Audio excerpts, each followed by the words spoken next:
Reminder, the dismissal, 50 years this year, and on November 11, we're going to have a special documentary. That bloke there, Chris Ullman, who of course joined us in Canberra for our most recent Our Town, has done an excellent job looking back at it all. And as I always say about these things, I hope that the very final section of the documentary is, and then there were 2 more elections of which Gough Whitlam got his backside kicked. We'll see. I asked Chris that question and he sort of laughed. So we'll all learn together whether that's there, but certainly postscript or not, it's going to be a great doco. It'll be up in a couple of weeks' time. Senator Ross Goodell, who's already been in the news this week, we even spoke about him in our editorials as we go, haggling with some TikTok people. We'll have a chat with him. And, of course, the wonderful Joe Hildebrand here. Good evening. As always, just comfortable. Just the voice of reason, again, that's all. Well, if that's what Albo calls you. But otherwise, you can see him, of course, backing in Australia in all of the Yes. papers, and we love having you here at Sky News. Thanks. So the Treasurer was talking last night about how the trillions of dollars that are in superannuation should be accessed for things like building more houses. Put simply, those superannuation companies invest in the building, make the profits back, get a return for everyone. But of course, what I find weird about this is that if you want to take out a chunk of your super to pay for your house, no, terrible, you'll ruin the system. But if many of these super schemes, which of course run by union mates, basically as a separate access of funds for the Labor Party and its projects, we start to get a little bit weird. But Ross, it feels like that's where they're going. Remember, this is the bloke who's going to remake capitalism and has told us he needs multiple terms to do it. So when he floats an idea, we should pay attention to it. And this is an amazing thing. It's just changing the scorecards. No more health checks on whether your super's performing. I thought superannuation is about helping people retire, having some money, having a great life. But no, from little things, Albo will come and take them. And it's an interesting thing to take the middleman out, because normal governments would tax your money and spend it themselves, but they're not going to tax you anymore. They're just going to lower your retirement savings quietly so you don't ever notice. It's a brilliant move to ruin Australians' retirement living, and he should be given high marks for the creativity of which he's taking more of Australians' money to live his best life. Well, I think you're being very polite. Part of the money here too is again, basically suggesting that obviously because, they're not going to put all the $4 trillion that's currently in the pot. It'd be a section of it, could pay for a whole bunch of things, clean energy projects, all the rest of it. Then we also got a little one here that maybe the super funds could start building aged care centres. Well, of course, not many of them are running at super profits, so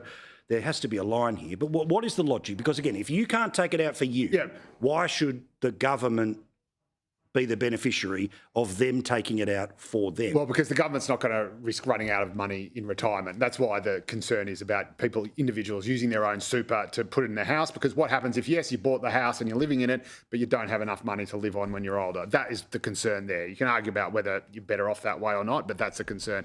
But I've got to say, you mentioned we're doing this Back Australia thing. This is exactly the sort of thing that the people we've been talking to have been crying out for, which is basically removing any impediments for people, be they big super funds or be it the customer at the shops, investing in Australia and buying Australian. And all this money that we're talking about, this $4 trillion, that's currently being invested in all these overseas, international stock funds, investments, whatever. Because they produce a return. Because they produce a return. But as if you're not going to get a return on investing in housing in Australia. I mean, the reason it's not happening isn't because housing isn't going through the roof in terms of value. So can I because we don't have enough skills to build it quick enough. Okay, so again, and I know I'm getting into the weeds here, but it's like, okay, so they decide we're going to help fund a apartment block, right? So, okay, so they build it, they sell it off, right?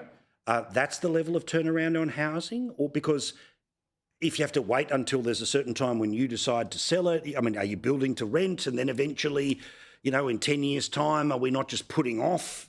But they're doing exactly. We have property developers in this country for a reason, because you can make money out of it. No, you've also got governments doing the exact same thing. So you can make money out of housing. We need more housing. If it is a lack of capital that is holding it back, lack of upfront capital, then you'd be mad not to want to unleash that. So I think absolutely. Can I get in on? Get in there, Ross. Can I get in this, Joe? Yeah. If it was profitable, they'd be doing it already. There are already property investment funds. There are already investment in real estate. If this was a good investment for your superannuation, for mums and dads' superannuation, they would already be investing it. What they're essentially saying is, we're taking away the scorecards of good performing super funds so you can invest in these underperforming assets. That is a disgrace. Well, to me, it just sounded like they were just saying, we're going to remove these restrictions, so if you want to invest in this, you can. And I think that's a great... To me, I think there is a problem that whether this is the solution to it or not, we'll find out together. Infrastructure, yes. right? That we've got something pretty phenomenal about to happen, the new airport in Sydney's West, right? Like, that's a pretty big deal. Yep. Equally, there's a whole bunch of toll roads around the country that theoretically government money should have been building, but they decided to go the private route first. If government turns around and says that greater infrastructure, not even just sort of the personal, if that's one of the pictures, then we'll see where it goes. But this is a government that, remember, is running a federal budget intentionally into the ground for the next 40 years. The idea that they think that your money that by law they've told you to put over there is going to help supplement their government spending, issues. Now, I want to talk about what's been happening in the Senate today, Ross, because it does matter to me, right? And whatever the failures were of the previous government, fine, great, guilty, bang. But guess what? That's a couple of elections ago now. So I want to see the opposition do what every opposition does, which is to talk about greater transparency, but to do what you've been doing in the Senate in the past couple of days, which is to force the government to say, no. When you've got a document, none of this redacted garbage. There's no secret there about, the longitude and latitude of where Harold Holt is, right? This is stuff about power prices, right? Yeah. Equally, there's a report which has been around since 2023 about how not to stack the public service with your personal picks, right? I love that you're doing this, but it also means that question time went for about 3.5 hours today. How close are we to something actually changing here, or the government just slow playing the ball until everyone has to go home? I think they're going to slow play the ball. Question time was meant to go maybe half an hour longer today, but Labor wanted to play their games. They want to say, no, we'll keep question time going and see if you guys want to go through with it. So we kept question time not that half hour longer. We kept it for 3.5 hours, from 2 to adjournment at 5:30 on the Senate today. You've heard the threats that have been implied to other people's things. I had very little knowledge about this document that Senator Pocock wanted about jobs for the boys. I didn't know what was in it, but gee, I'm intrigued if they're going to threaten people's livelihoods, if we're going to have 3.5 hours of question times. I got to know what is in this document. And already on the redaction one that Senator Dean Smith, my colleague, is after, we've already seen the unredacted bit saying energy prices will increase significantly in the next 12 months.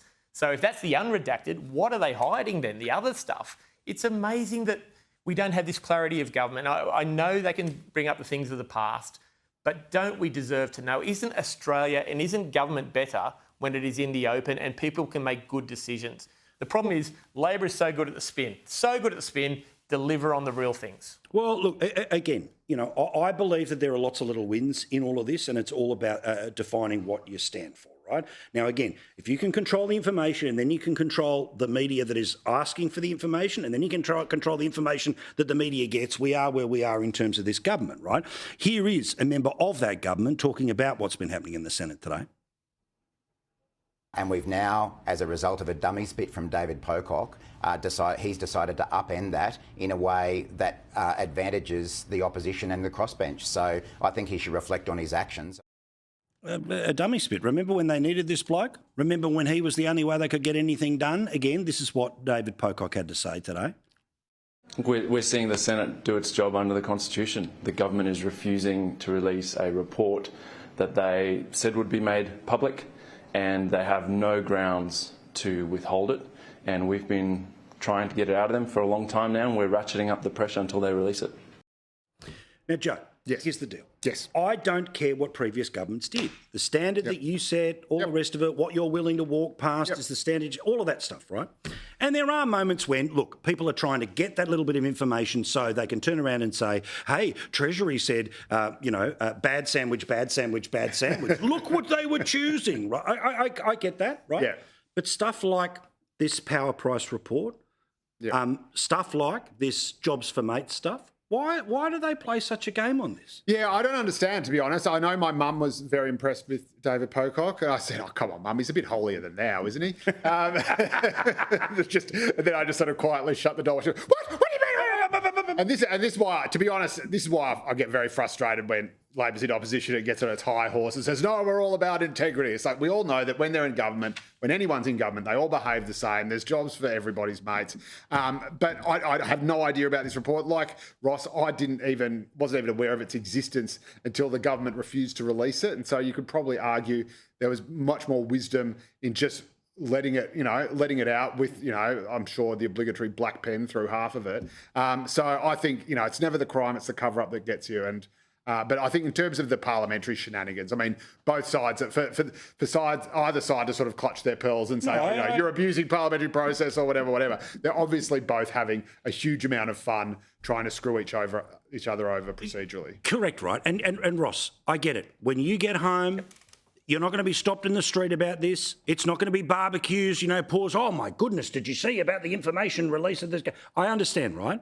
But the joy of the time to talk, like we have each and every night, is to actually talk about some of the stuff that is a little complicated to get to, a little long to explain, not as simple as the scream of a headline, right? Because this is the system. And if you want people to have faith in the system, then the system has to clean itself and the system has to give itself a kick in the arse. I get it when the shoe's on the other foot, to complete the metaphor. But Ross, is this something that you can imagine the Greens in particular are going to want to keep playing ball on? You're not part of the Greens, I get it, but the government can't pass a single thing in the parliament without them. Not one thing. So to me, it's also a test of the Greens and how hard they're going to push on this. Yeah, I think we have to compartmentalise a bit. There is legislation that we have to pass for the good of the country. We have to keep doing that. We can't hold up how we go the government forward on this. But I think we're all saying strongly. We were talking about different things today because they were jumping up and calling quorums every time a coalition speaker got up this morning. So you stop for 4 minutes until 19 people come into the chamber. These games were happening, they're there. But I'm pretty confident the crossbench, the Greens and us want to see this through on this document. We want to see if we can get a change of behaviour. And remember, they've got their FOI changes, which are really freedom from information that Labor want to get through. So make it even harder to get anything, the people to see anything. All of this, they're not even pretending not to legislate to make information harder to get. Correct. So this is a really big test. We'll see how it goes. Obviously, someone's will win out. We've only got 2 weeks left in the Senate for the year, but it will be very interesting to see what happens. But we just have to stare their eyes down and see what we can do. And if it means asking questions for 3.5 hours for another 10 days, then I guess we'll have to. Some breaking news. The Victorian Parliament has just passed the treaty with Indigenous peoples. It has now passed the lower and the upper house. It will presumably get formally ticked off by one more vote in the lower house, but there we go. It is now, after ascension, etc., but essentially the law of the land, treaty bill in Victoria. So all Aboriginal people's problems are solved now? Everything's fixed. That's fantastic. Everything's fixed. Congratulations. The Libs, of course, have said that after the next election they will get rid of it. We'll all wait and see what happens between now and then. So, Ross, the Tomago smelter. Now, again, people understand the importance of not just this, but multiple of the smelters around the country. Basically, it's power bills. The government may, at the last minute, come in and find some way to either pay these things or make us look the other way. But give people an idea. If the Tomago smelter disappeared next week, what happens? Well, you get 1,400 jobs at the actual smelter. You get about 5,000 additional, or 5,000 total jobs that people who contract to it, people whose jobs rely on the product from it, transport companies, engineering companies as far up as Taree, and a local member up there, Alison Penfold's been seeing some people and helping them. But it is the canary in the coal mine. This is absolutely the proof, and the reasons it's making such big news is so many people involved. So you take that sort of jobs, 5,000 people out of the Hunter, who's already under stress with the coal mine, all the net zero stuff that's going on. It's just a real kick to us. And it's just a sign that we are not manufacturing in Australia. The future is not going to be made in Australia. It's going to be imported to Australia. And you won't see all the small things like bakeries that use power and the small engineering, all these other things, because they won't be the 1,500 jobs, your 10s and 20s. They'll all go bit by bit by bit. It is a symptom that we're starting to see the consequence of all renewables, of a power price that we can't get under control. And it's just a terrible thing for us. We've gone through BHP closes. We're going through all sorts of stuff up in the valley. Another hit like this, the hunt is just going to cop it. Good stuff.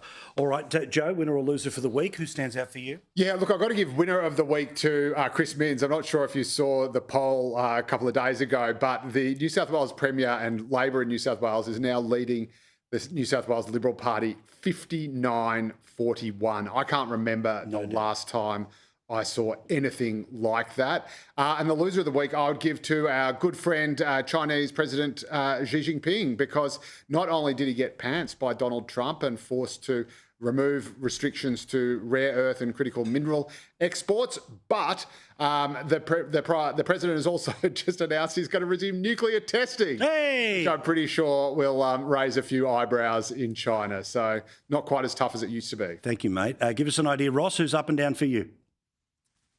Winner, Youth of Australia, who finally get to hear about Joy Division going forward as a band, although controversially, I think Moby's version of New Dawn Fade was a bit better than Joy Division. And then loser of the week, Chris Bowen out there, coming home to roost on his energy policy. Offshore wind has failed.